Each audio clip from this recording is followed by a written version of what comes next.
कोई लंबी चौड़ी बात नहीं है।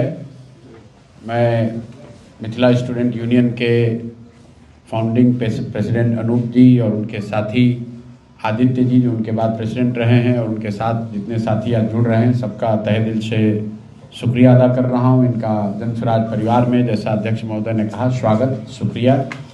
और बिहार नवनिर्माण की जो घोषणा जन स्वराज ने चुनाव के बाद करी है, तो नवनिर्माण के लिए जो जन स्वराज से पहले से जुड़े हुए लोग हैं, जो इस विचार से प्रभावित हैं, इस विचार से जुड़े हुए हैं और जो नए साथी जुड़ रहे हैं, इन सबको समायोजित करके जैसे ही सरकार का जो 6 महीने का टाइम पूरा होगा तो हम लोग बिहार की सड़कों पर उतरेंगे। और जो मुख्य बात सरकार ने कही है, हम लोगों ने कहा था 2000 रुपये पेंशन कीजिए, 1100 उन्होंने कर लिया, तो 2000 होना चाहिए। और दूसरी बात हम लोगों ने कहा था कि कम से कम बिहार से के लोगों को हर परिवार में 15 से 20 हज़ार रुपया मिले ताकि उनको पलायन न करना पड़े। सरकार ने वोट के समय में 10,000 रुपया दिया है और साथ में कहा है कि 2 लाख रुपया और आपको देंगे ताकि आप रोजी रोजगार कर सकें। तो 6 महीने का समय है। 1 जून को 31 मई को वो चीज़ खत्म हो जाएगी। तो 1 जून से जन स्वराज जो बाकी सारे मुद्दे हैं उसके लिए तो हम लोग हैं ही, लेकिन जो मुख्य उद्देश्य है उससे हम लोग पीछे हटने वाले नहीं हैं। आपने कहा है कि हर परिवार को 2 लाख रुपए देंगे जो रोजी रोजगार करना चाहता है। तो जन स्वराज जो अपनी ताकत है, हम लोग अभी उसी को समायोजित कर रहे हैं। जो पहले की हमारी व्यवस्था है, संगठन है, जो नए साथी जुड़ रहे हैं, सब मिलकर उस समायोजित करके एक नई व्यवस्था बनाकर 1 जून से हम लोग गांव-गांव जाएंगे, हर वार्ड में जाएंगे और जिनको भी रोजगार चाहिए, जिनको भी सरकार ने 10,000 रुपये दिया है, उसको 1,90,000 रुपये ये और दें, उसमें लोगों की मदद करेंगे।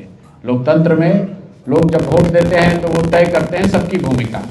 उन्होंने एनडीए की, नीतीश कुमार जी की भूमिका तय की है सत्ता में रहने की, राजद वालों की, इंडिया गठबंधन वालों की भूमिका तय हुई है विपक्ष में रहने की, और जन स्वराज की भूमिका तय हुई है सड़क में पर रहने की, गाँव में रहने की, समाज के बीच में रहने की।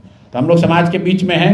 अभी आपने देखा यहाँ जो नीट की छात्रा के साथ जो जघन्य अपराध हुआ है, तो उसमें न सत्ता के लोग खड़े हुए न विपक्ष के लोग खड़े हुए, तो समाज और सड़क पर जन स्वराज के लोग खड़े हुए।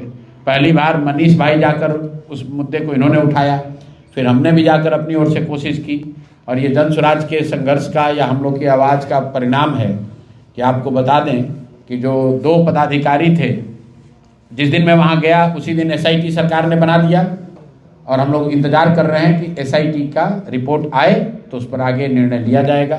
दूसरी बात, हम लोगों ने SSP से मुलाकात करके कहा था कि SIT गठन हो जाए वो अलग बात है, लेकिन जो इन्वेस्टिगेशन में गलती की गई है उसके लिए जो दोषी अधिकारी हैं उन पर कार्रवाई की जाए।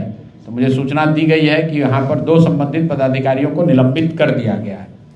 और तीसरी बात, कल ही हम लोग के दल के सबसे सीनियर साथियों में एक YV गिरी जी ने घोषित किया है कि उस पीड़ित परिवार को जितनी भी लीगल मदद होगी वो हम लोग फ्री में मदद करेंगे।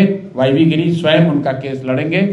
सरकार पर जो दबाव है वो हम लोग बना कर रखेंगे। हर हालत में उस बच्ची के साथ न्याय होना चाहिए, उसके लिए खड़े हैं। और इस तरह के जितने भी मुद्दे आएंगे उस पर जन स्वराज के लोग, जन स्वराज अपनी ताकत से, जो भी हम लोग की ताकत है उसके साथ हम लोग लगे रहेंगे।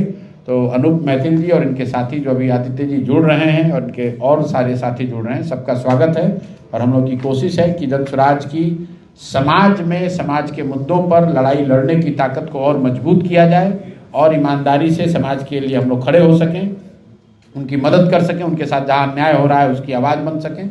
और इसी प्रयोजन में हम लोग आगे लगे रहेंगे। इसी में आप हमको देखेंगे। बहुत बहुत धन्यवाद।